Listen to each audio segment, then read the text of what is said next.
Right? So what is default? You just add the dependency, what is going to be happening, right? And with the default, how can you customize username and password? Okay? How can you provide a customized username and password? And uh, there are a couple of security concepts are there in HTTP protocol level. Security concepts are there like basic security and digest security and um, form logic. So we're gonna see basic and form logic. Okay. Then all these are hard-coded usernames and passwords. Then I would like to show in-memory. Okay, so one small concept like in-memory database. So it is automated. I mean, it is inbuilt with Spring, and um, so here it is going to be users. I'll show user-based authentication and role-based access. So user can access only user screen, admin can access any screen, employee can access only employee and user employee screen, right? So if you go to any bank, so there are multi layers, right? So you are a customer, you can see your screen, but employee can access couple of customer screens as well as manager can access much more than a common employee, right? So the same kind of concept we're going to implement it. Okay, but in real time, we don't use all this. We will be using JDBC authentication. So we already have one application with JDBC integrated, right? Country service. So there we will implement Spring Security with JDBC and JP authentication. So we have mobile services with JP integrated. So there we will put JPA security. And our client, for client, very important and most realistic and most suitable for microservices is JWT. So it's a huge security. We are going to learn so many things, and um, I'm just covering it's like 50%, right? So on top of that, we have SSL security, we have LDAP security, we have OAuth 2. So there are and etc. etc. You know, there are so many ways we can provide the security. Security is not something common for our project to project or common to the company to company. So this is the most volatile part in Spring. But I will tell you how can we do these things, right? At least the JWT token and the most suitable for microservices is JWT token. But I will also show you how can we do JDBC authentication, JPA authentication, and some examples like make you will understand what is the default and HTTP basic. Some screens I will show, so it's not that much board like how we are writing the code. So you could see a couple of screens here. But two modules are left. One is security and another one is JUnit. So which one would you like to start? So JUnit, it's like it takes 2 days. Okay, my thought is like start with security. Okay, so JUnit we can learn on weekend. Right? It's an individual module, and so I will show you one weekend, one single session we can close JUnit. So till the weekend, I'm planning to close this security, right? So it's like Tuesday, so we have 4 days, right? So um, Tuesday, Wednesday, Thursday, Friday, Saturday. So we have 5 days. So let's have a continuous session till Friday. We will close security on Sunday, JUnit. So from Monday, I'm planning to change the schedule because um, I'm going to start a new batch from Monday. Please inform to your so we both can inform. Yes. So today is the last session, guys, with respect to reactive programming. Okay, even though it's confusing, even though it is uh, make you feel not understandable, right?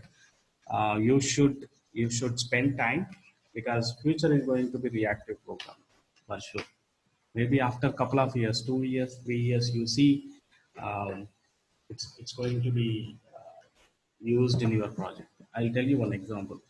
Um, Like around 10 years back, when I come to Hyderabad for the first time, one of my friends relative, okay, was passed away due to dengue. That time we really felt surprised. Oh, what is this? Like a human is going to be die just a mosquito bite with a mosquito bite. So that is what is like around 10 years before.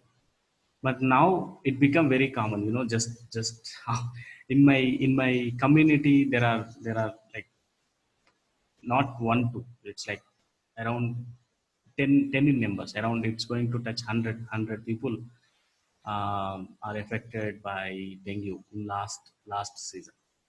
So so why I'm comparing with reactive programming, it will be like this, right? Maybe today you see, okay, very very rare cases we are using it, but after a couple of years, right, 2 to 3 years, you see it's going to be very near to you. You feel like, oh, it's going to be used, it's going to be part of your project for sure. All future is Java is going to be turned into reactive programming for sure.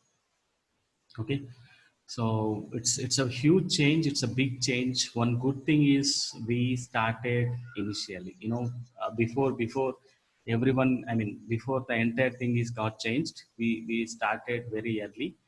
And yesterday I saw one link. There is a dedicated site for R2DBC. Okay, so let me check it in the Google, maybe .org or something. Yeah, r2dbc.io, not .com. Yeah. So there is a dedicated community is working on the reactive database connectivity. Okay, it's completely a dedicated community. So MySQL also is on the way. MariaDB, MySQL, H2, right? So Postgre already they introduced. So soon, maybe in the next couple of months, MySQL is going to support reactive database connectivity. Okay, so we are really good. We started very initially.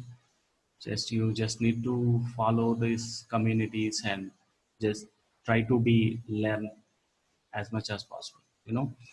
Why I'm telling this, because earlier in the olden days, couple of years back, Java used to introduce a new version for every 3 years. Now Java itself changed its behavior, right? For every 6 months, there is a new release. So it much, I mean, the technology is going to be that much volatile.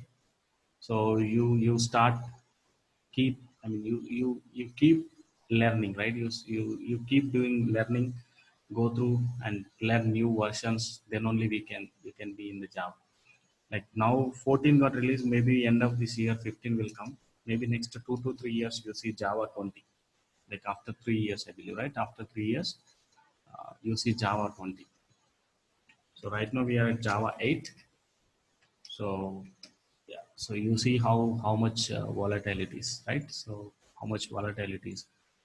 So by 20, I think Java is going to be fully reactive. It's a huge revolution is going to come in Java. Maybe next 2 3 years by 20 or 20 plus version. So it's going to be fully reactive, no doubt and no doubt at all. So Java is going to be fully reactive. Uh, so so at least we are good. We started learning from 14 onwards. Okay. Yes. Let's come back. Okay. Let's do a quick review. What did we do yesterday? We write a client program which can make uh, calls to three individual services, right? Which can make calls to three individual services. So it make call to mobile service, then it make call to country service, accessory service, and we are grouping the response and we are giving it, right? So I don't remember. Did we test this? Did we get the response? No, no, no. Testing is not done. Okay. Let's do one thing. Let's start the services and test this and complete the remaining functionality, right? So I'm going to use boot dashboard, because which is very comfortable playing with microservices, because we are going to have so many services are going to be run, right? So what we will do, we will use boot dashboard to start and stop our services. No more like right click run as Java application. Let's not do that, because in workspace we will be running couple of microservices. So it's very difficult to manage services if you run them as Java application. So let's use boot dashboard. Here is the icon. So if you are not able to see this here, just click on it. So this view will be open. So these are microservices, so they can start in any order, right? If it is a monolithic application, then it has to be started like in a sequence, right? So first we need to start country service, accessory service, mobile service, then we need to start client program. But these are microservices. There is no interdependency. So all the calls are going to be happen like HTTP calls, right? So there is no problem. We can start in any order. You can start client first, no problem. Client can be started very happily. Okay, so it won't break. It won't expect other microservices to be up and running. So it expect when we are making a HTTP call, right? So when it expect when we are making an HTTP call, you see, the mobile client is up and running without any trouble. So there is no interdependency. So that is what is a pure microservices are meant to be. Okay, so they has to be deployed. They have to be deployed and run individually, right? So no interdependency. If any service goes down, you should be able to handle that situation also. Okay, so we will learn all these things in the microservices.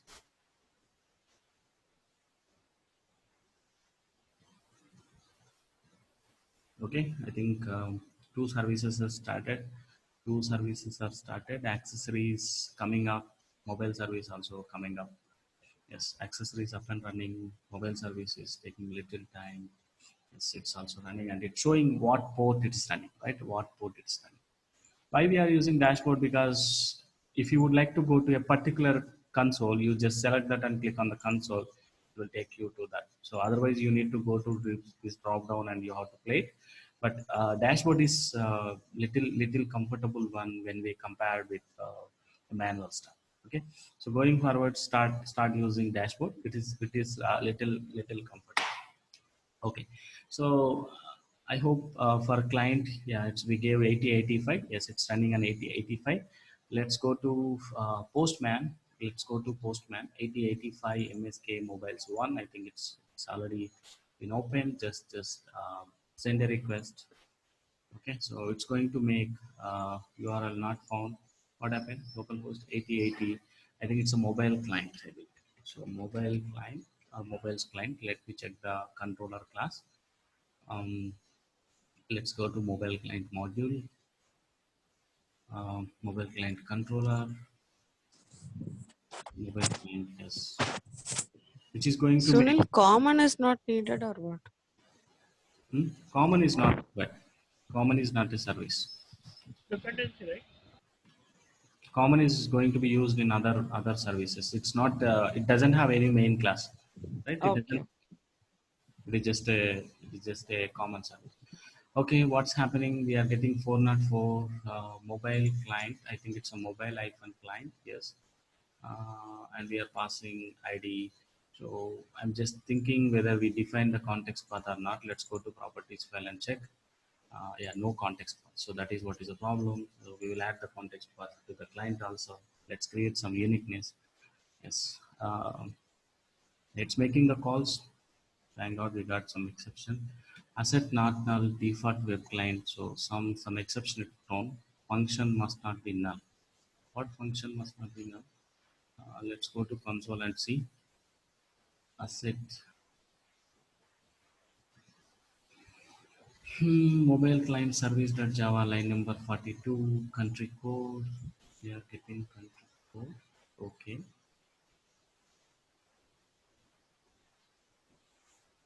Um,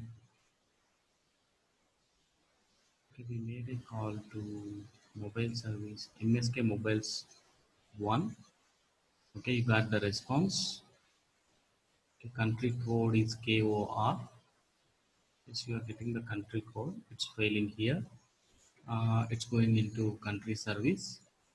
Okay, so country code we are passing here, and we are um, okay. What's happening here? Let's start in the debug mode, right? So let's start in the client in the debug mode. just click on this option. So your service will be restarted in debug mode, right? Just select whatever the service you would like to operate and just click on this bug icon. So it will be restarted automatically. Okay. Yes.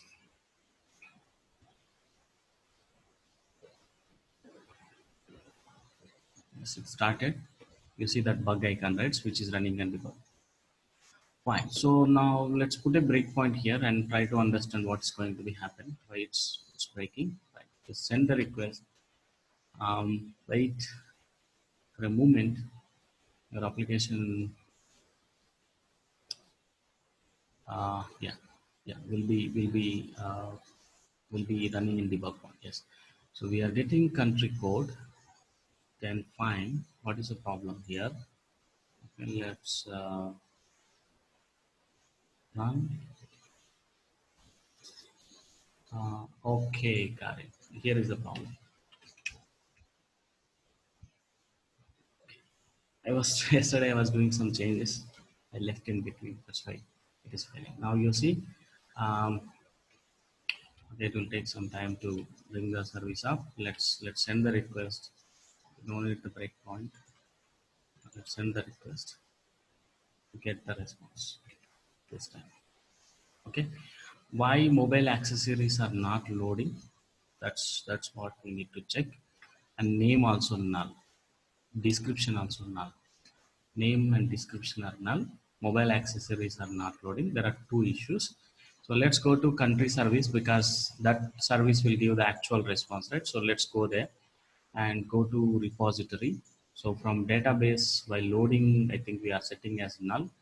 Okay, so code, continent, region, population, only 4 parameters we are loading, not description and name. So let's quickly do the change. Dot name. So we are not wrote the code for name and description. That's why those two are coming now. So let's do description and rs.getString. I think most probably the column name should be okay. No column like description. So let it be name as it, right? So column name. So description also going to be the same. So get string name. So wait for a moment to get the country service okay affected with this latest changes. Yes, it's done. Now let's go and send the request. This time you see name and description is going to become. We need to check why mobile accessories is not coming. Okay, so let's go to I think let's test first of all mobile accessories is coming or not. It's 8082. Go to accessories and check why that service is not giving the response. For mobile accessories, we are passing mobile type. The mobile name, the mobile Okay. type as any. Okay, so I think we are not setting in the final response. Okay, we are setting it. Okay, let's check. Let's directly hit the mobile accessory service and see whether the response is coming or not. Um, so go to controller. Okay, 8082 slash mobile accessory. Let's open another get request. http:// localhost 8080 8082 right? Yes. Slash MSK slash mobile accessory. Okay, we should get all the mobiles, right? So yes, it's working fine. Oh, only two are there. Okay, we should insert all the data. That's fine. Let's check why that what API we are calling. We are trying to call mobile accessory integration. Okay, so mobile type we are passing. Let's go to the controller and see mobile accessory controller. Right? Let's close others. Go to that particular controller. So okay, we are passing ID, not type. That is a problem. Okay, we should write another endpoint to It's there mobile, okay. but we are Oh yeah. putting Slash mobile. find slash mobile type into send. It's a different URL. Find slash mobile type. Okay. Find slash mobile Slash type. slash Yeah. slash is missed. One more slash is missing, right? Yeah. Here and here, two slashes we need to give. Yeah, let's wait for a moment to restart our application. So there are two string parameterized endpoints we have. So there is a confusion to give the classification we provided fine. Yes, we should get accessories, whatever we have in the database, right? So let's go to the browser, okay, and send the request. This time we should get perfect, right? So if you send two, you get second mobile details, right? Samsung not available retail and it's from Korea. And if you send some 7 or 8, I think you get MI, yeah, Nokia, and it's from Vietnam, right? It's from Vietnam and the same accessories we are suggesting, right? So this is the most realistic thing, okay? And one small thing which I would like to tell you, okay? Let me quickly go to the documentation, Spring Framework, reference document, go to web reactive, or else let's go to project-reactor.io, project-reactor.io. There is a separate section, one small section which tells about the benefits of um, reactor program, right? Yes, its recording is going on. Let's go to release, documentation release. Okay, one small section called why reactor, right? Blocking can be, yeah, from imperative to reactive programming, imperative to reactive programming. Yes. So these four things you must understand. Okay, why we need reactive programming? What exactly is the benefit? Okay, so the first thing is it is better readable. Yes, of course it is better readable. Okay, let's go to your integration section. You see the code, whatever you are writing here, I feel, I mean, myself, I feel it's better readable, right?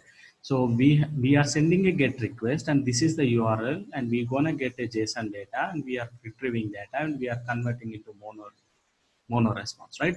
I mean, it is better readable, even though it is functional programming, but it is better readable, right? So anyone can understand without knowing internal details what exactly that service is going to return. Just by looking into this code, you can understand, you can say, okay, we are sending HTTP get request and this is the URI and we are expecting the data in the JSON format and we are sending the request and final response we are converting into mono, right? You go to another class, you see the same kind of thing, right? So get request, we are sending HTTP get request and this is the URI and we are expecting the data in the JSON format and we are going to retrieve the data and convert into flex, right? So reactive programming has better readability, right? Reactive programming has better readability. So operations are like verbs, right? So operations are like mostly kind of verbs. So what it's going to do, it sounds the same way. Okay, so not that much complicated code. At least functional wise, by reading itself, you can understand what exactly is happening. Okay, so that is what is more readable, right? And all these are going to be operators, right? So data is going to flow from one operator to another operator. Yes, so it's a process of data flowing, right? So it's just the same way how the stream is working, flat map, filter, right? For each, so it's like operators are going to play with the data. It's a data flow in terms of operators, and nothing happens until you subscribe. Okay, very important, right? It's like kind of hard to the reactive programming. Okay, nothing new with the reactive programming. It's already available with Java 8. Okay, completable feature. Nothing happens until you call get method. Stream, until nothing happens until you perform a for each, or you do collect it, right? So it's a thumb rule to the reactive programming, whether it's going to be a project reactor, or it's going to be Java 9 Flow API reactor, or it's going to be RX Java reactor. right? So the thumb rule is nothing is going to be happen until you subscribe. Okay, and I will tell you what is back pressure. I will play some video and show you. You can easily understand.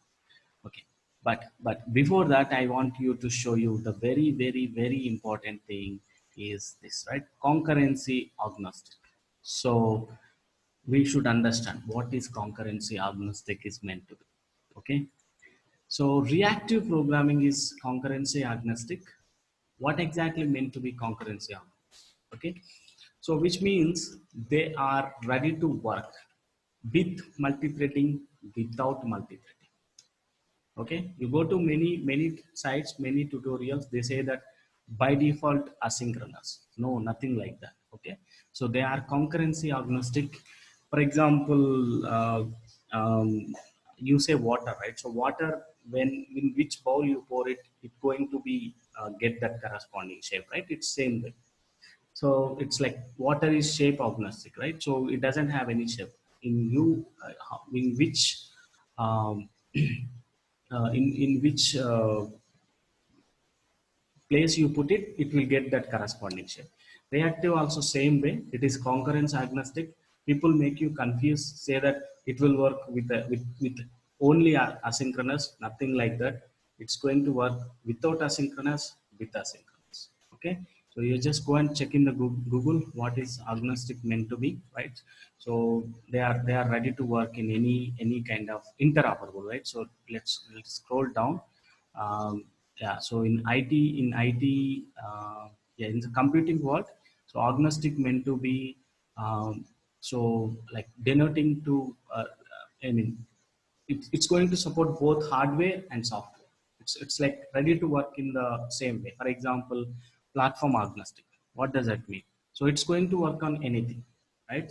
It's going to work on Windows. It's going to work on um, Linux, it's going to work on Mac, right? So then you can say platform agnostic, right? Java is platform agnostic, so it's going to work on any platform, right? So we don't have any restriction. So interoperability, right? So in our OOPS concepts, we can say interoperable, right? So they can adapt anything. So according to the documentation provided by the reactive people, right, Spring, so reactive programming is concurrency agnostic. So there is nothing no rule saying that we need a multi-threaded environment to run a reactive program. Nothing like that. It's going to run without multi-threading, with multi-threading. Okay, I'll tell you what is the best way to learn the reactive programming. I know I'm covering very minimal part, right? Like 50% is very, very less part I am covering.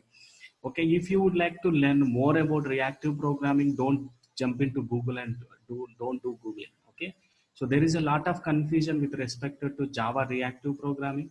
Okay, so most of the people make you to confuse, and they finally you end up with not learning the reactive programming, right? So you start searching Google, and they will take you to a different level, right? Finally you get confused yourself, and you don't understand where to start and what is the path you need.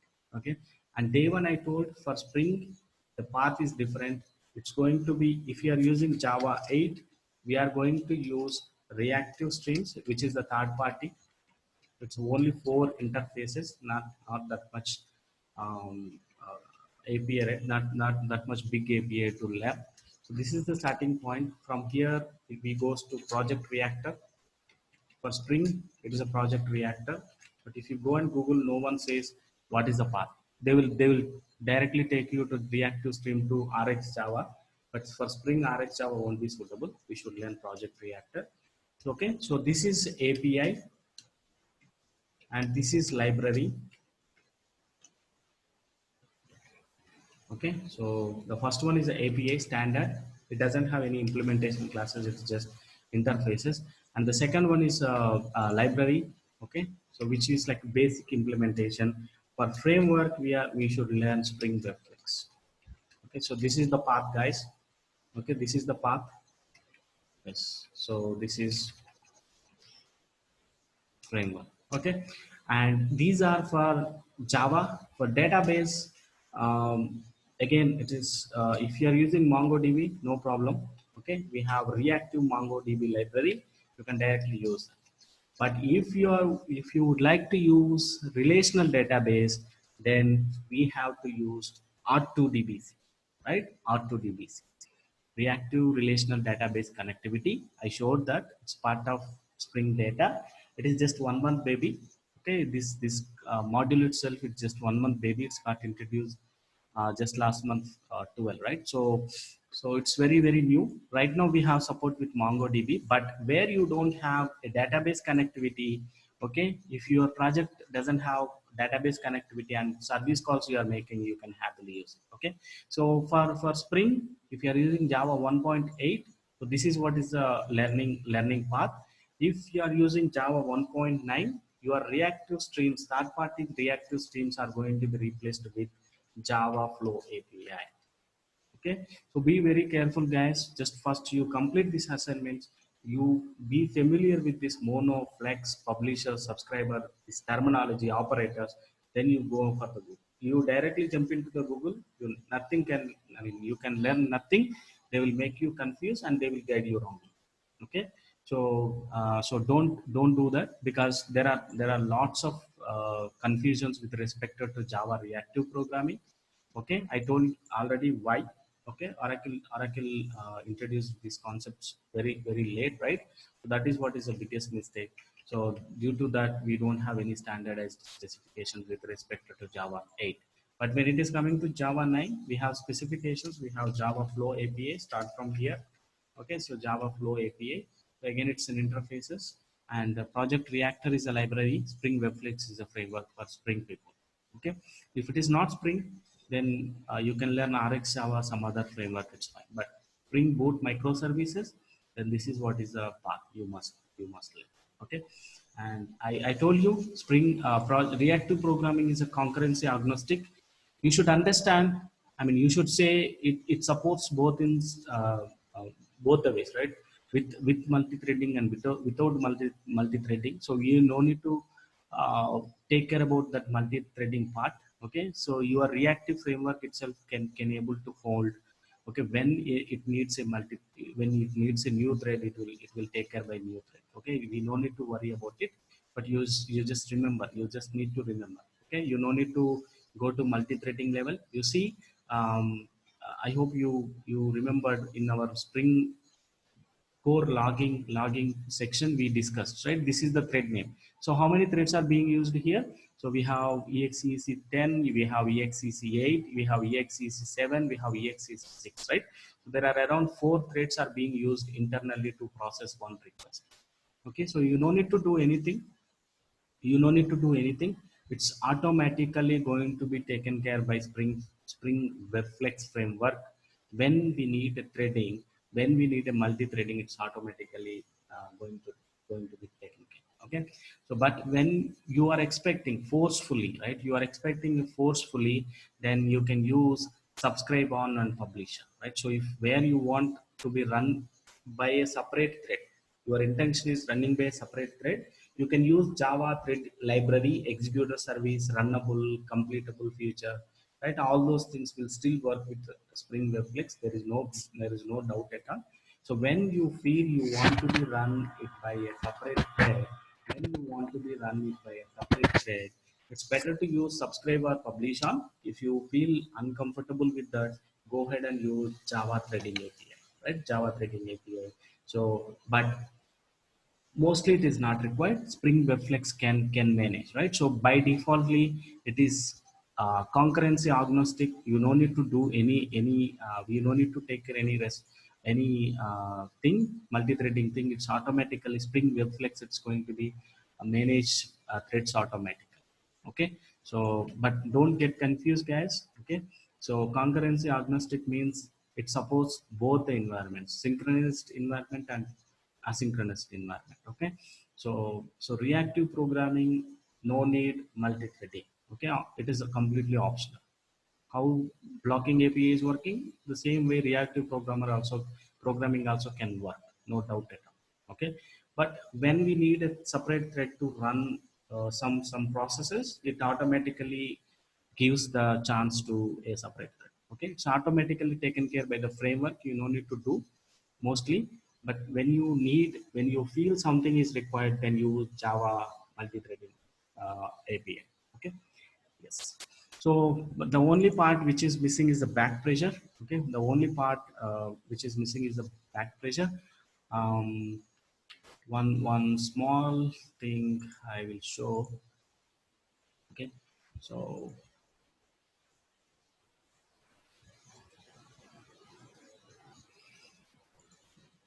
there is one small example video we have for back pressure. You can easily understand what is back pressure meant to be. So Sunil, one thing. So we can say, right, like currently with Oracle DB and MySQL DB, we cannot use reactive programming, right? Pardon? No, with Oracle DB, Oracle database and MySQL database, right? We cannot integrate with reactive, right? Yes. Um, yes, you are right.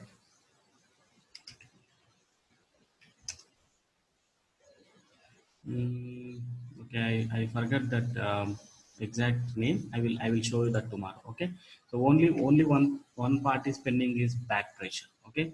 So I don't tell you this theoretically. I'll show some video tomorrow. I'll show so that you can easily understand what is back pressure meant to. Yes. So at this point of time, yes, Anshuman, we don't have Oracle MySQL support, right? MySQL, they are coming up with a plan, right? So I showed, right, Yeah, yeah. r2dbc.io. So there, it's on the way. Maybe in the next Okay, okay. couple of months, you see MySQL is going to support reactive programming. Yes. You know, I'm telling you, right, in the next couple of years, Java side, huge changes are going to be happened. Huge changes. Next in the 2 to 3 years, the complete projects, right, almost all the projects will be changing into reactive programming. Mostly couple of old Java project will be getting migrated into reactive programming. So huge market is going to be there for these people, right? Java reactive programming is huge demand. So be ready, guys, for that. Okay. So because Java is a little late, right? In terms of reactive programming, Java is a little late.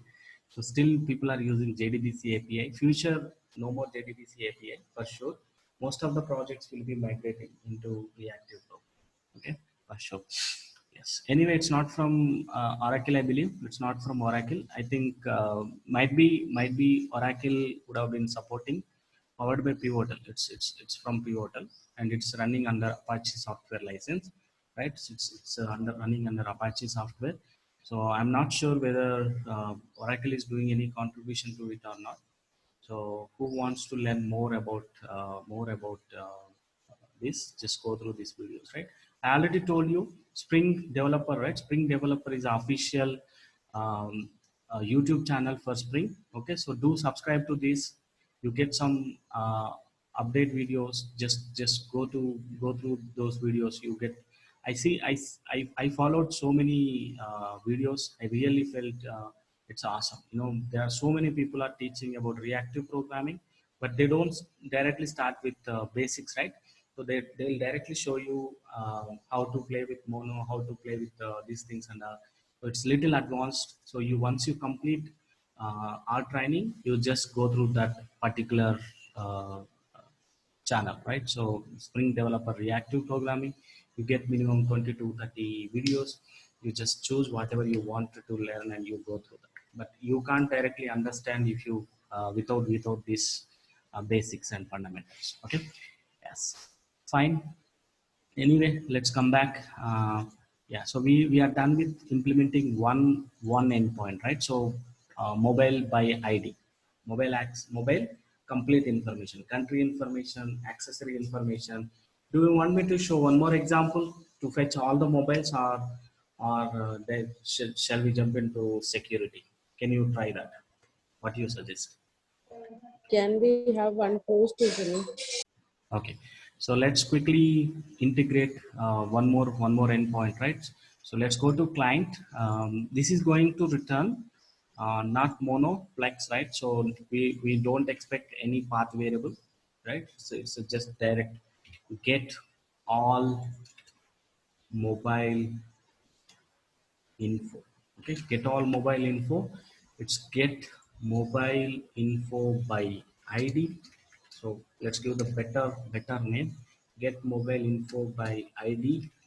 Yes. Okay, let's terminate this. Let's do all the changes, then start the service, right? Yes. So we don't expect any input, so we are going to return all. So let's change this get all. Okay, let's give the same name and don't pass anything, and the return type is going to be flags, right? It's not mono, flags. We are going to get more than one, so obviously it's a flags. Just import flags and just go to this create method in the service called. Okay, so now here what we have to do, let's call mobile service get all mobiles, right? Let's go to mobile integration layer, mobile service integration layer, right? Another method. Okay, okay, okay, for your reference, let it be there. I have to delete that code. Let it be there. And let's write the code public, which is going to return flex of mobile DTO, flex of mobile DTO, and call get all mobiles from mobile service, right? Yes. When you go through the Spring developer YouTube channel, mostly it will be like this. Our training is most close to their training. They'll also show the same code live example like this, but they use IntelliJ IDE. I know why they use it, because they are getting a free enterprise license from JetBrains. That's why they are using it. But it's costly, right? It's not open source. That's why we are not using. We are using it. Okay. Yes, so let's call mobile service client. So no endpoint, no extra endpoint required. It is direct get method, right? And we are going to get the data in terms of JSON. Yes, retrieve, not body to mono, it's body to flex, right? It's body, not body to mono. It is body to flex. Yes. So let's convert body to flex. Okay, but again, it's a new parameterized reference, and I think it's a response of list of mobile DTO. Let me check. Okay, let's quickly go to mobile service and see what is the return type of get all mobiles. There it is. Here it is, right? Controller, mobile controller. We are going to get response list of mobile DTO. Good. Let's expect the same back, right? So it's a mono. Sorry, it's not body to flex. It's a mono. We are going to get only one response, right? So it's a mono of response of mobile DTO, but um, mono of response of list of mobile DTO.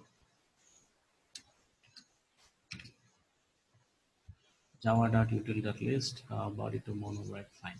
So now let's convert that list to flex, right? So what we should do, we should flat map this mono dot flat map. So now we entered into the next line, right? Response is the next level. Yes. Now, when you call response dot get response dot get response, which is going to return. For now, let's put return and return now. So it's a response dot get response. We should remove the errors. Okay, fine. Now response dot get response and response dot get response. So you are going to get list of mobile DTO, right? So list of mobile DTO. Fine. So mobiles, all mobiles information is going to come here. So let's convert this list into flex, right? So we already have utility methods on flex from iterable and pass this collection data. Okay, so what is error? Cannot convert mono object to flex. Okay, why can't you do that?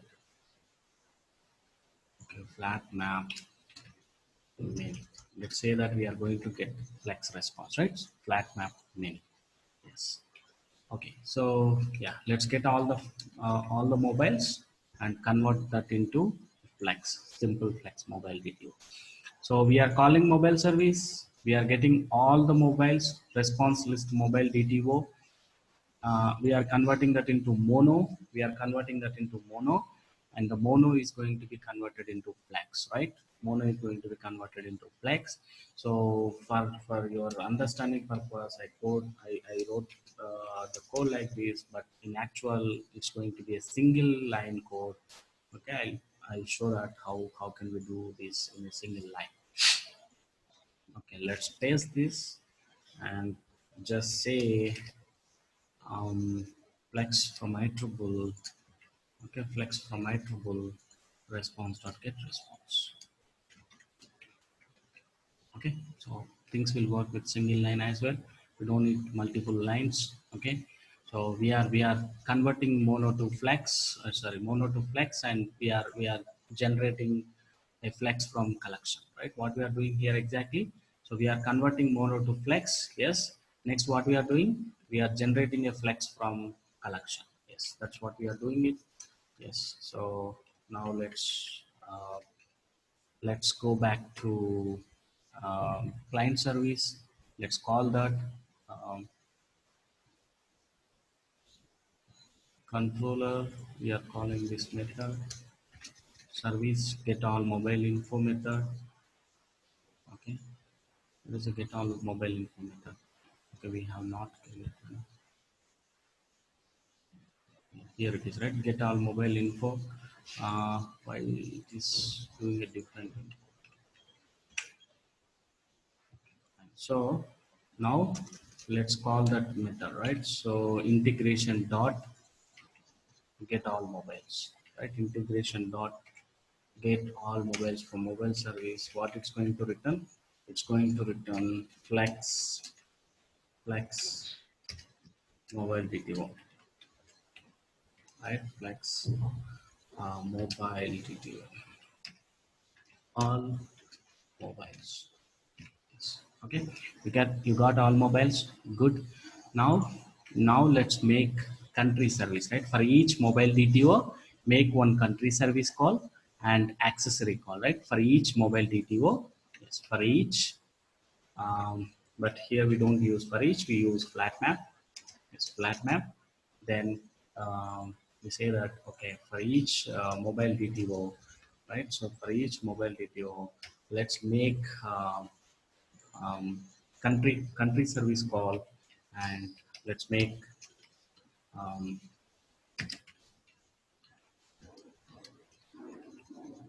okay, let's make country service call, and let's make accessory. Okay, so if you are not able to follow these methods and all, it's fine. At least functional wise, what we are doing step by step, if you are able to understand, it's good. You do hands-on, you get better idea. More errors will come, it will take more time, of course it takes, right? This is a new new concept we are learning. Obviously it takes time. Okay, yes. So at least if you are able to understand functional wise, it's okay. Okay, if you not able to understand what is flex, flat map many, right? So flat map from iterable, okay, it's okay. That is a low level coding, right? But at least functional wise, okay, we are calling mobile service and getting all mobiles, right? So at least that is clear. It's okay. Now we got all mobiles. For each mobile we need to invoke country service, right? Let's not duplicate the code. We already did here, right? So we are calling country service. We are calling country service for each mobile, and we are grouping the response, and we are generating the grouped response. We are converting the grouped response into mobile country response. So this particular part is already completed. Let's not duplicate it, right? So let's cut this in. Let's cut this code and put it inside a method and call from both the places, right? So let's do the code reusability. So let's make private. Okay, very important. When to make method private? If the method is being used only in this particular class, make sure you are going to mark that method scope as private. Okay, so don't do make public. Let's make private, and okay, for now let's return mono object. I will change it later. Make country and accessory call. Make country accessory call. Okay, so here we are going to, okay, um, let's do one. Okay, let's copy from here, right? Mobile, yeah, so you get the mobile DTO. Just copy it in this level. Yes. Okay. Paste it here, right? So we are expecting a mobile DTO as input. We are expecting a mobile DTO as input. Okay, so this is going to be a mobile DTO. Okay, so we are expecting a mobile DTO as input. Yes, we are expecting a mobile DTO as input, and we will make country service call. Even this line also we can move it there, right? So yeah, country service call, and we are going to finally return a mono of mobile client response, right? Mono of mobile client response. It's going to be mobile data. Okay, so mobile data was input. So we are going to make country service call, and we are going to make accessory call. Let me know if background noise is disturbing you. Okay, and getting the response and grouping together. Okay, yes, now this method can be called from these two places, right? So pass mobile DTO and just return. Yes, we need the same code here also. um, just do this and return. Okay, and you just return it. Okay, so I'm just doubting about it because return statement uh, is going to be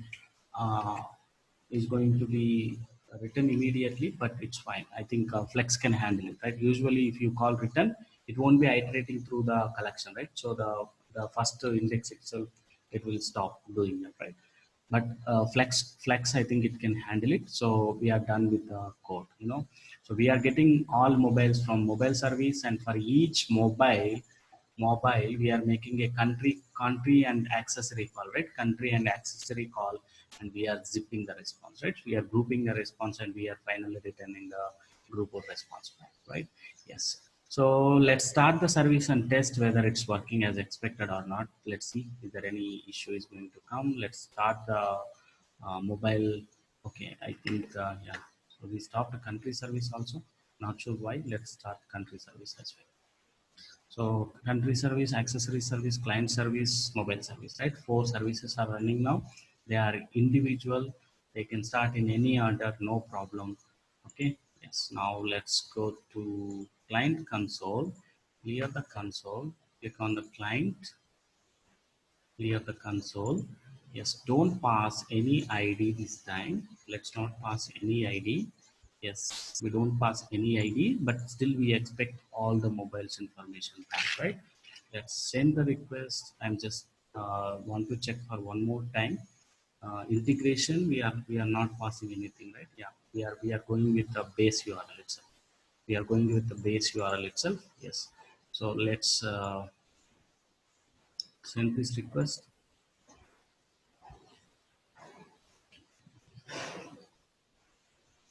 Okay, there is some exception came, null pointer exception. So mobile service integration Java line number 41. So line number 41, response dot get response. Why it's null? Okay, just let me check why it's null. Objects flex attribute. So collection came as null. Okay, from attribute response dot get response. So mono response here it is, and we are calling get mapping Let me see what is the URL we are passing. So let's go to client properties. Okay, it's a mobiles, right? Yes, it should work. Let's see why it's not working, why we are not getting the response, right? So let's send this request and see whether mobile service is giving. Oh, this is the problem, right? We are not getting the response. Why? Okay, there is some exception coming. Oh my god.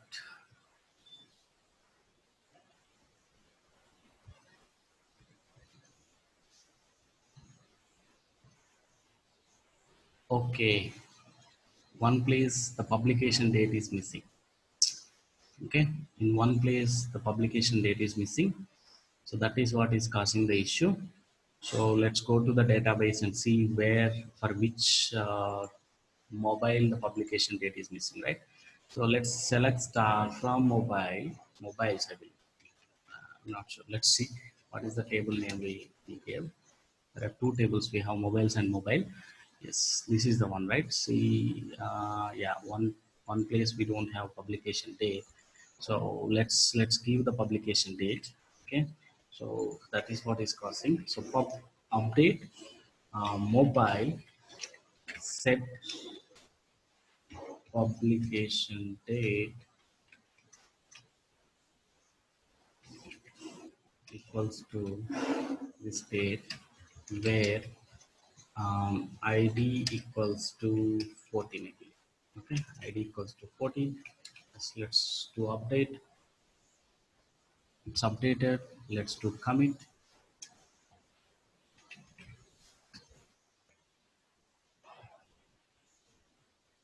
Committed. Let's run the select query. You see all the mobiles are having publication date. Now let's go to Postman, send the request. We should get, yes, we are getting the response now. Let's go ahead and call all mobile client, right? So let's go to client console, clear the console. Let's send the request. Right, so there we go. It's a huge JSON response. It's going to be a very huge JSON response because we are retrieving all mobiles information, right? So we are retrieving all mobiles information. So that is the reason it's very big. Just a moment.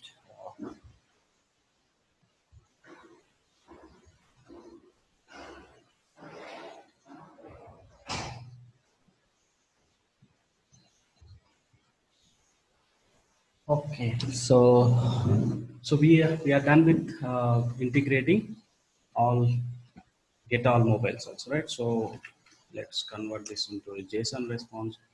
Just go ahead and hold it. You see 14 mobiles, right? 14 mobiles. How many mobiles we have in the database? For each mobile, we are going to get one individual, right? Anyway, Sunil, one question.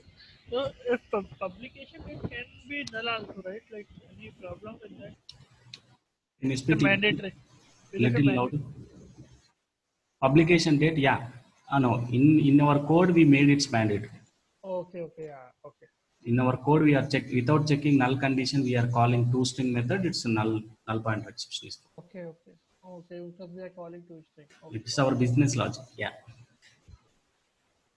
According to our business logic, publication date is mandatory. Actually, we are going step by step learning, right?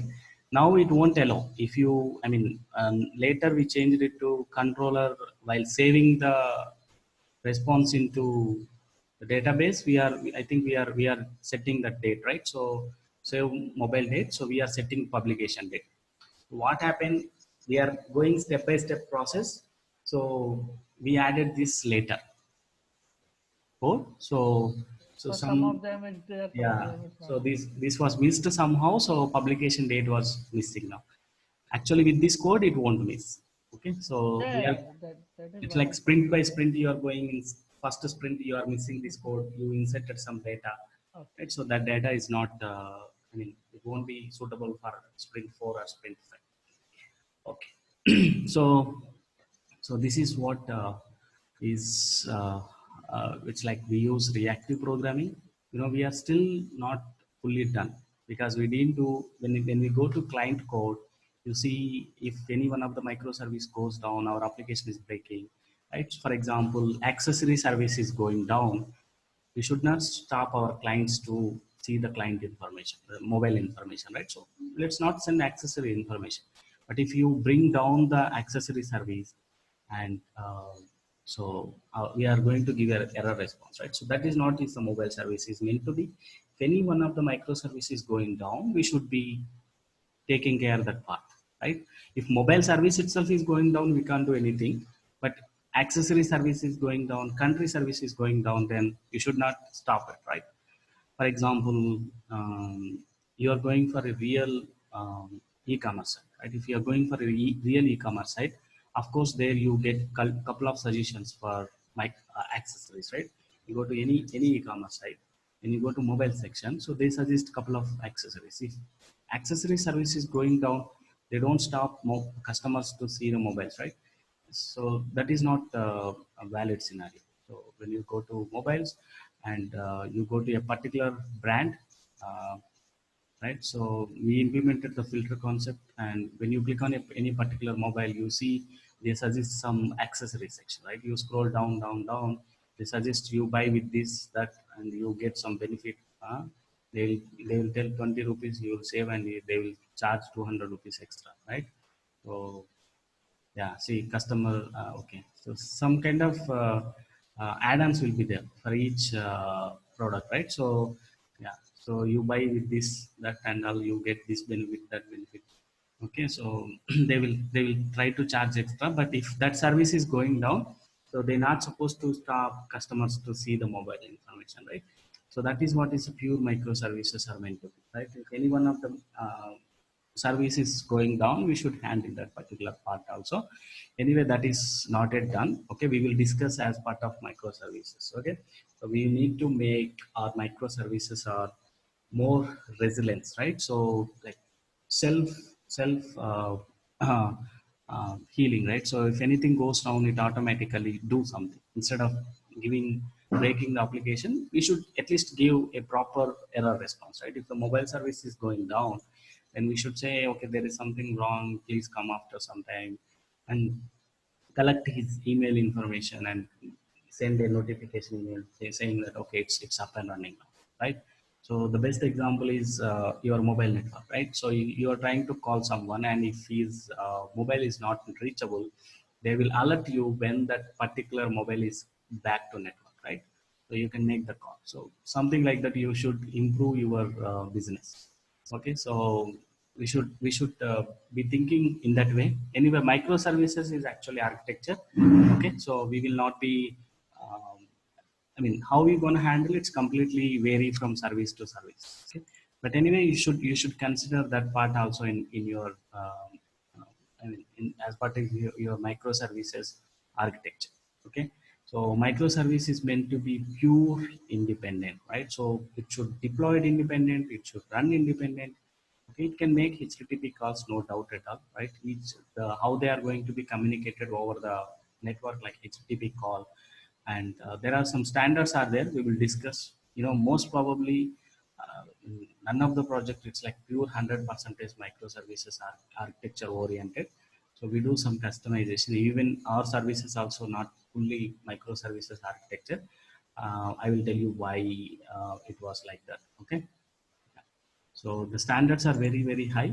So we may not be able to meet all the standards, right? So that's fine. Even in companies also, it's the same story. Okay, so they try to follow as much as possible. So some places they will. I mean, it may not be suitable, right? So for all the companies, all the projects, a pure native microservice architecture may not be suitable. So they will customize. Okay. Yes. So Sunil, with this, any specification URL something for microservices? we will discuss. We have a dedicated session, right? So 10-hour sessions. Now, yeah. So with this, we are done with the reactive programming. 3 more concepts are pending. Security. I think you joined late. So security is pending. Unit testing is pending. Then we will start discussing about microservices. Okay. So I will tell you what are all the standards we should follow, what is the QSys specification. As part of this, I will teach you a couple of concepts from Spring Cloud. Okay. So there are some problems are there, how Spring is going to address those problems by using this particular module. Okay. Yes. Fine. So with this, we are done with the reactive. There are a couple of things are pending, right? One is what is back pressure? You don't understand, right? So what is back pressure? You don't understand. And the next thing is exception handling. We didn't see, right? Exception handling we didn't see. Then yeah. So those two are pending, and security also we need to integrate, right? So multiple securities we are going to add now. So security is also how we're gonna add it into our microservices, right? So yeah, so those two, like slowly, each and every part will come in a different areas. So we will start. Um, okay. Sunil, I think we have functional programming with reactive also, right? Yes. Like, Yeah. no, I because this one, right? I already showed that we have annotated controllers, functional endpoints. yes, What yes, yes. we have in the MVC, we have here also. Here also, right? Okay, yeah, that's what I was saying. Like this server response, server request, right? Yeah, it is Yeah. there. But don't start with that. You start first with annotations. Obviously, no, I was thinking like I Yeah, think we didn't discuss with the functional endpoint. That's yeah. why. Whatever we discussed in MVC, all are there. Exception handling, we have filters, security, view technologies, all are there. Yes. Okay, so for now, I will stop this reactive programming. Okay, there are like we may touch this, but going forward based on the requirement, especially exception handling, what we need to discuss. Okay, now it's time to start security, right? It's time to start security. It's a little lengthy concept, okay? Little lengthy concept, but it's not that much confusing like reactive and all. It's a straightforward, completely new module. Security is a completely new module. Even if you go to Spring.io projects, you see security a complete a different project. Okay, so projects under project, security is completely a different project. It's not part of framework, right? Security is completely a different project like web services, right? Like web services. Yes. So it can be used in any project. It can be used in with MVC. It can be used in core. It can be used in Webflex. It can be used in batch. It can be used in web services, right? And but make sure you always integrate with Spring Boot. Any Spring project must integrate with Spring Boot. Okay. Yes. So Sunil, uh, sorry, like I have one question, like for mobile client. So, like from the mobile client, we are having the get services, like to fetch the list of mobiles, accessories, and hmm, all the aggregated data we are using what is it? Mobile client. hmm. And for update and creation of the mobiles and accessories, for that we will use directly mobile service only, or like can we use the mobile client? You need to integrate actually. What should we do? Actually, it is actually design you have to do. So what is his question is we have updated in accessories, create in country service, updates in country services. Right now we are doing data integration. Actually, what should we do? We should create a specification every request which goes to our core services, right? So you can define something like this. Okay. Um, so we have four microservices, right? Um, so one is mobile service, country service, two is a country service, three is accessible. So you can consider these are core services. Okay. Second one is a country. Yes. And third one is accessible. Okay. Now we put a layer. Okay. We started adding a layer called client. Okay. So this client is going to take care about calling these services, right? So I mean, here is your actual client, maybe your Angular client or React client or some other third-party client, whatever it is. Okay, so it's up to them. Okay, it can be any client. So while designing your service, you should you can tell them you call client, you call this endpoint, we will take care of the necessary things in the background. it, you don't need to worry whether it is we need to call two services, we need to call three services, or we need to call one service. You don't need to worry. You call one just client, I will take care about internally. If you design like this, then like front end will always call client, you internally call mobile based on some operation. Okay, you expose some endpoint and they will call this and they go it. So what is the benefit you're going to get with this? You can have multi-level security, right? Multi-level security, and you're going to have some centralized logging implementation is easy. Centralized logging implementation is easy, and some masking data, unmasking data, and some filters we need to implement. You can easily implement, right? So this is one design. This is one design. But the problem is we are going to write extra code, and there is a slight increase in the response time. Right? There is a slight. So make sure you are writing a proper code where your client won't be taking much time. Right? So proper code and your client won't taking much time, and your client should be non-blocking API like React. Right? Yes. So in that case, you get a better performance, and okay. Otherwise, if you go for blocking API, the response time will be little increased. But anyway, overall, it's like totally response time increase because we are putting one more layer in between. So there are a couple of benefits with this architecture. Like centralized access we have. So whoever comes to our application, they come through client, and tomorrow any client we would like to block, we will put it in this client itself, right? We don't touch our core service. Right? The main intention of core services, they are for business purpose, right? But sometimes you can tell that okay, you can directly access this mobile service also, right? For some operations you can tell like this. For some operations also you can directly tell client to call the core service directly. That is also possible. Some designs can be like that, but it is not a suggestible design, right? So we don't have any some uniform, right? So we don't have any uniform, and sometimes it is very difficult to log the request and response. For example, you said that okay, you call creating a new mobile, you just call this service, right? So then you need to implement centralized logging from here, centralized logging from here, right? So it's a duplication, and you are unwantedly keeping your logging mechanism in the core service, right? So core is meant to be a pure business. So logging is not part of business. So it is so unwanted issues will come if you don't implement logging. If any issue comes tomorrow, your client will escalate. Okay, you are not sending the response. Then you have to debug and address all these issues, right? So let's not do that. Let's write a client layer which can take care about talking to all these core layers. So we can implement some centralized logging model. It's Yeah. up to you how you design, but this is a better design. Yeah. Thank you, sir. Yeah. Okay. So anyway, that question not related to security. Let's come back to the security. Okay. So we have 15 minutes, right? I will quickly show you how security is going to work. Okay. So there are most of the things are inbuilt with security. Most of the things are inbuilt with security.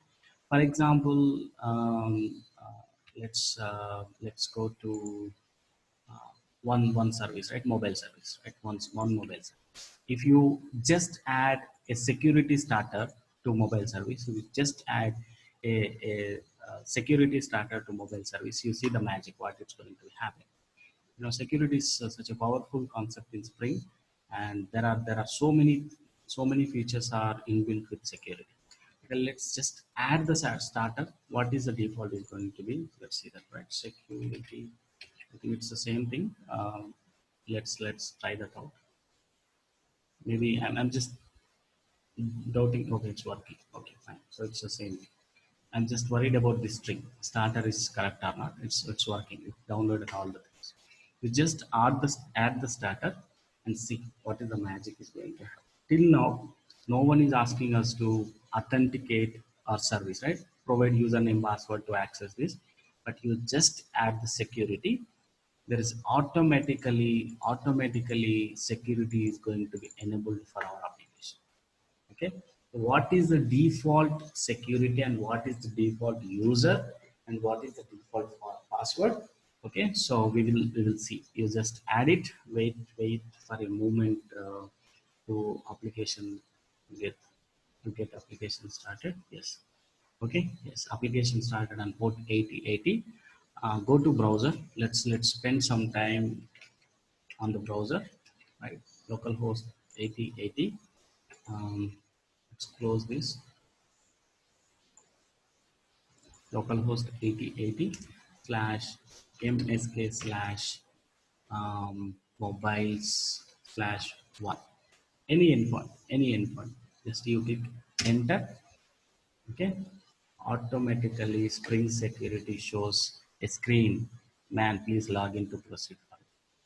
You just add the starter, that's it. All these HTML files will automatically added into your project, and every request should be authenticated. Every request should be authenticated. This is the default. We did nothing, right? Just simply added the security. So the default user for this default security is a user, and the password is going to be generated and printed on the application console. You just go to application console and copy that password and put it here. Just send, click on sign in. Okay, now you are able to access. Okay, what I will do, I will start using a different browser because we may need to delete the cache for a couple of times. So I use Firefox to play with the security. So you just send it. Again, it's a different browser. It asks us to log in for one more time. Just enter user. Password is going to be the one which is generated on the console. I think I copied URL, not the password. So let's go to console. Yeah, it's authentication failed. Yeah, let me copy the password for one more time.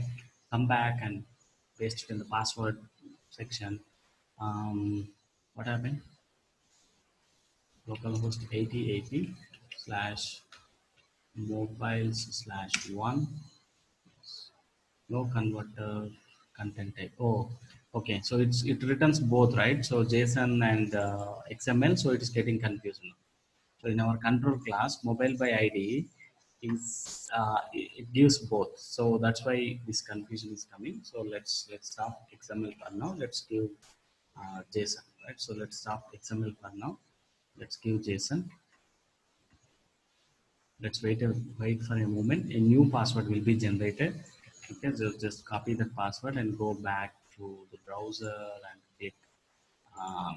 Yeah, so that is what is the problem. We need to delete existing cookies. So delete all cookies. Just click enter. It will ask us to authenticate for one more time. Yes, let's authenticate. What is this? Mobile slash one. Right? Yes. So here we go. Right? So this is what is the default, but it is not real time case, right? It's not real time case. We will understand what is happening in the background, but first stop this nuisance, right? Printing the username and password in the console. Let's stop it and stop let's stop taking the password which is generated by Spring, right? So let's define our own username and password. How can we do that? Let's go to the slide. Okay, so this is what is the default. You just add the starter. This is what is going to be happen. So how can we customize username and password with the default? Only username and password. Let's go ahead and use the default login and logout authentication.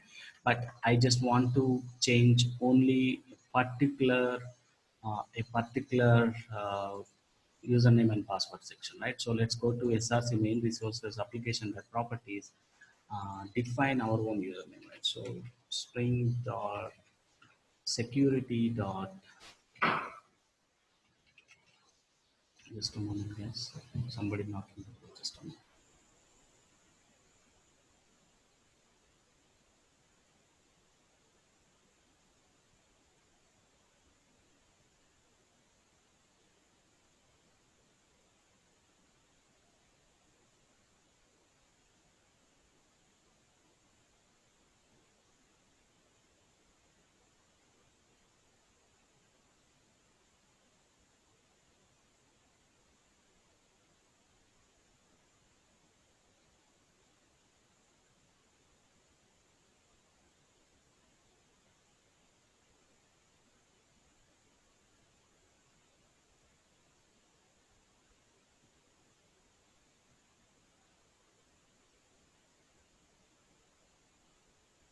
Yeah, sorry guys, I'm back. Okay. So spring.security.user.name. So let's give a different name. Username is Sunil Manaka and the password is spring.security. Um, user dot password and give a simple password, right? So JavaScript. So just save this, wait for a moment. So this time the password won't be generated and printed on the console. Okay, at least that nuisance we can stop. Okay, let's delete this existing cookie. Let's just try to access this. Okay, let's just give uh, mobile username is Sunil Manaka and password is I think it's Java Spring, right? Yes. So Java Spring. Okay. I think it is directly redirecting to the context part. We will change this anyway. Okay. So mobile/1. Okay. Yes. Um, Fine. So we will try the same from the Postman, right? So it's browser, so it is showing the pop-up, but we are service oriented, right? So we use Postmans and we use HTTP clients. So how can these things are going to be worked with Postman? Okay, so we'll do one thing. Let's give the same URL. It's automatically redirecting it. So let's give mobile/1. Okay. Yes. How can we provide the username password on Postman, right? So go to authorization section. From this drop down, you just select the basic auth.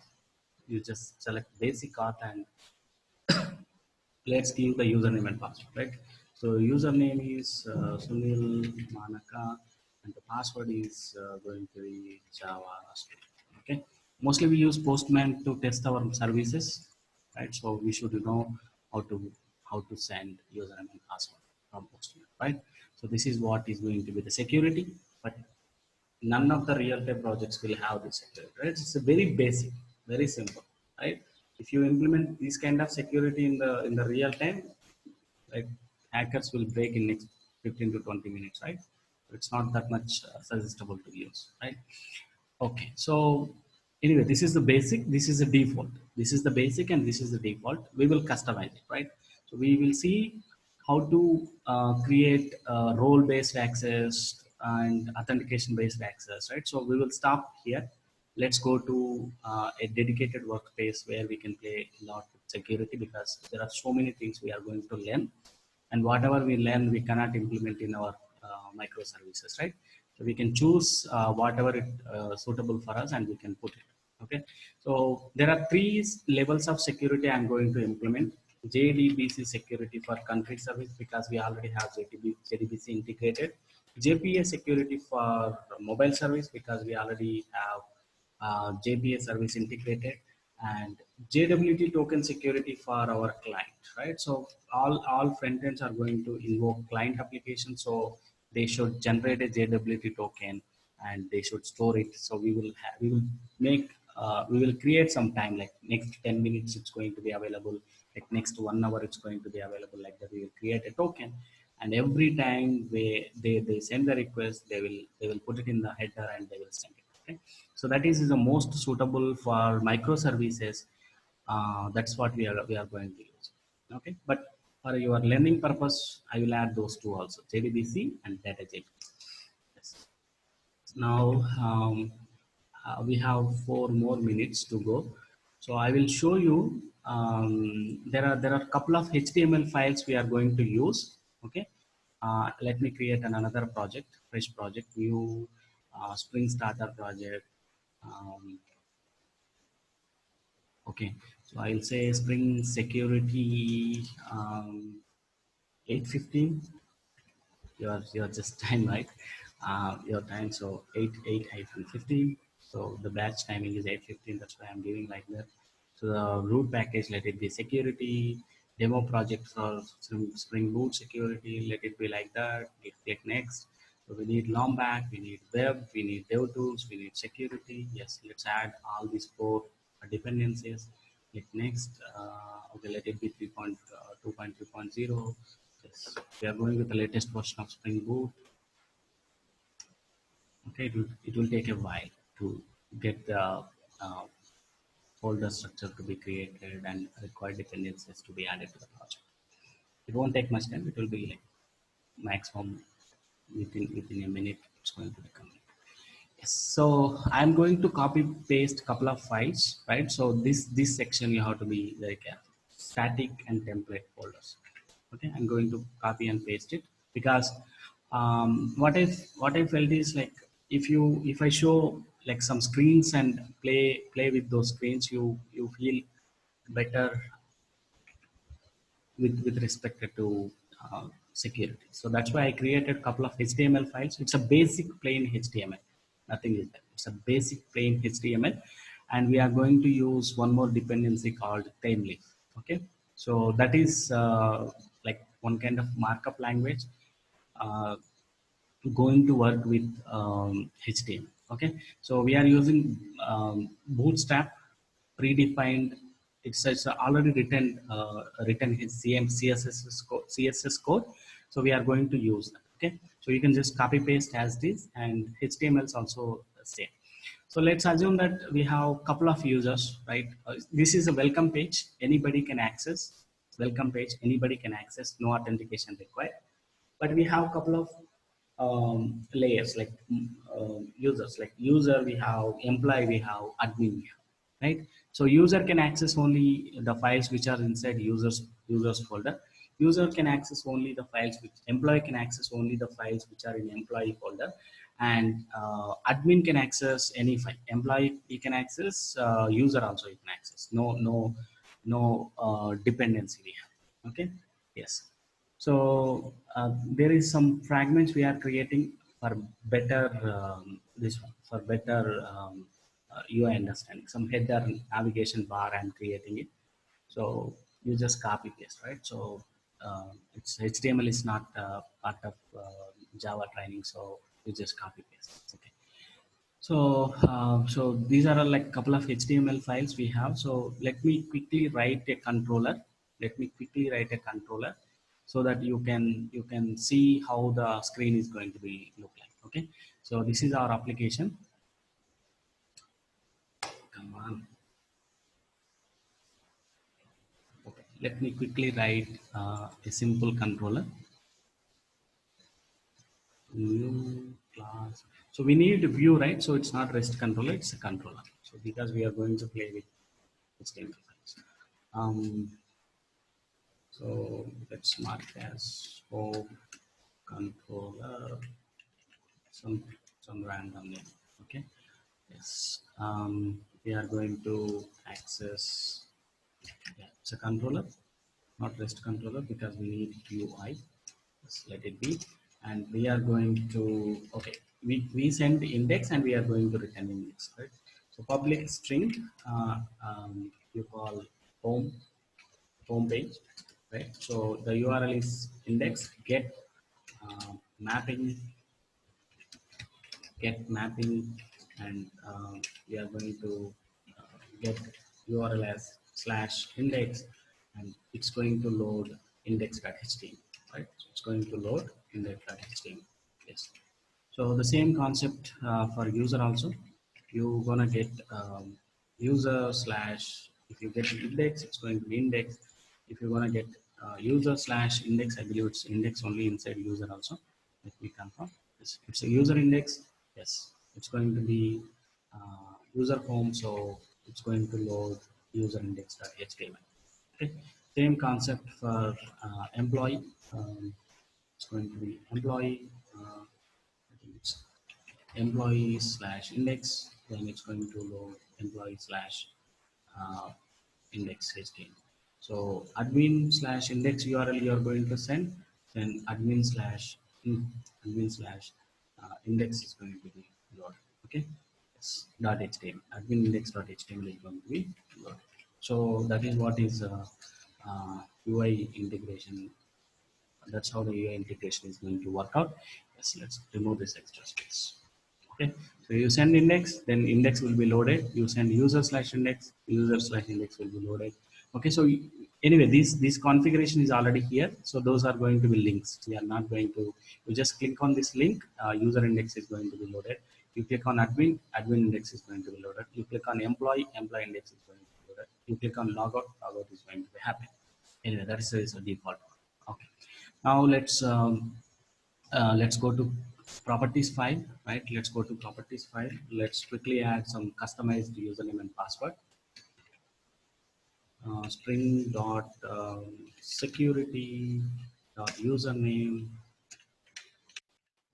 Let's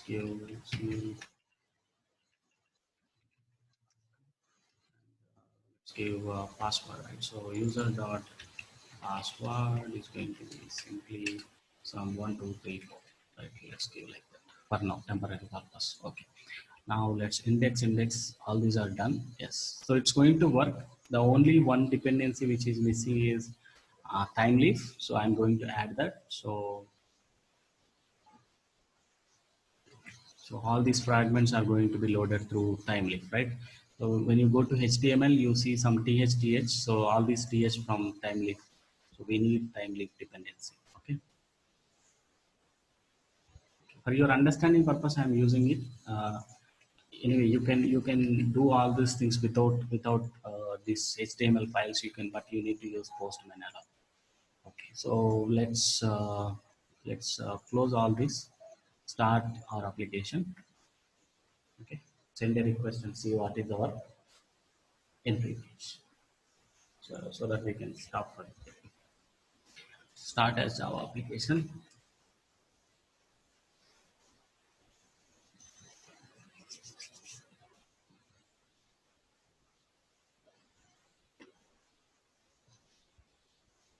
Let's go to Postman, so browser, and type localhost 8080/index. Okay, so it asks us to log in. Yes, we enable security. Good. Now let's go to properties file. Just copy paste this username and password is 1 2 3 4. Just click sign in. You see that yes, this is what is our home screen. Okay, this is what is our home screen. So you just click on home, it takes you to the same index page. Click on user, you see user HTML index is going to be loaded.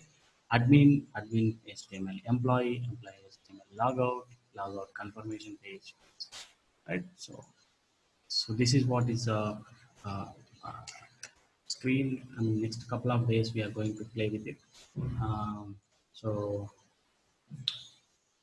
1 2 3 4, just sign in. Okay, yes, so we will provide security. Okay, and you, if you log in as a user, you can able to access only user link. If you log in as a admin, you can access only admin link. If you log in as an employee, you can access only employee link, right? So that's how the things are like that. So even I'm also copy pasted. I don't want to waste time writing HTML file. That's why I copy pasted from some third party um, implementation. Okay, so I took this reference from Bootstrap. So Bootstrap is a third party predefined CSS file. So you just need to use Bootstrap 4, I think is the latest. So this is a predefined Bootstrap CSS. We no need to do anything. It's just matter of adding that CSS on the class in the HTML DOM path and start using those classes. Okay, so it's a very good. I really like this personally. But anyway, yes, I mean CSS, HTML, and all these things are not part of microservices. So that's why we are just copy pasting. Okay, so this is for better understanding purpose we are doing. It is not mandatory. Even you can do the same thing with Postman, right? Just like how we did it in the last time, right? We can also play with the Postman. This is completely optional, but for better understanding purpose we are using this. Okay. Yes. So yeah, so we will continue the remaining part tomorrow. Any questions? So security is mostly fun. Like it's not that much complicated like reactive.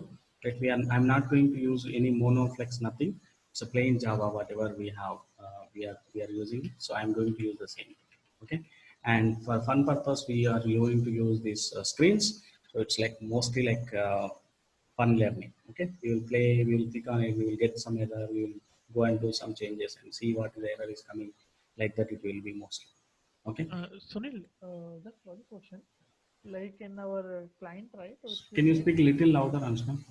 Yeah. No, actually, we made a client try to fetch all the mobile details and all. So Hmm. suppose if we want to save the details, so it will be go as an individual microservice details, or we can Both, come. both we should do. We should do in both. You should track the request which is coming to our client and which we are sending to this, and we should also track the request which we are sending to each client and the response each core service is sending to us. We should log both. So you should No, generate one unique request ID. By keeping that unique request ID, we should fetch all these request and response. We will see the same thing. We will use okay. Kibana logs, right? Yeah, no, no. What I'm saying is, if we want to do a post method, post request, right, to save some data. Currently, we are doing all the get only. Suppose if I am trying to do a post where I want to save some mobile data or country data or accessory data, so can we do it the way we are doing a get, or like we have to like, because in that case we need to send mobile, country, accessories, all data in single request, right? Okay. So No. It's not a single request. The saving can be done like individually. So how can we individually, send the right? post request by using web client? That's what you are asking, right? Yes. So Uh, it will be individual, right? Like the I way got we it. did. I got it. I will show that part tomorrow. One post, one simple post request. It's pretty easy. Yeah. Wherever you are sending get, it's like post and with body options are there. No, I understood. What I'm saying is we will send it as a separate data, right? Like not Yes, a combined DTO, like not a yes. combined class, right? Yes, it's like you no need to send a big JSON. So you can Mhm. send a simply country code. So you can link the country code, right? So country code are like established, right? So we are going to get the country code from the request and we are going to insert it as it is. We will check whether the country code exists or not. If it is not exist, we will put with some default country code and check. Mm. Yeah, that was I was thinking, like we can do it in a single request. We have to send all the data, or separate we have to insert Send and. minimal data, not completely Mm. required. Country response is not required. So we can send only country code and we can verify whether the country is or not there or not. So then we can, okay, I think that JSON is not okay. Then we can come to know whether that country is exist or not. If country is not exist, then we can throw the error code or we can put a default one. So it's completely your business logic anyway. Yeah. Mhm. So let's take only country code. Anyway, that is also part of your business. What you gonna expect, how you gonna design your service is up to you. But let's take minimal data in the request, right? Let's take minimal data and save it. Country code. I will show that part tomorrow. How can we insert the Okay, country? Sunil, fine. Yes. Okay. Any other questions? Thanks, Anshuman. I'll show one post example. Even I will also try. Might be you can answer, sir. Yeah. Any other questions, team? Okay. Yeah. So we are done with the reactive program, guys. Please try to attend the security and remaining parts. JUnit is one more module. I can teach you which you cannot get it in your Google, right? Like there are lots of confusion with respect to writing JUnit also.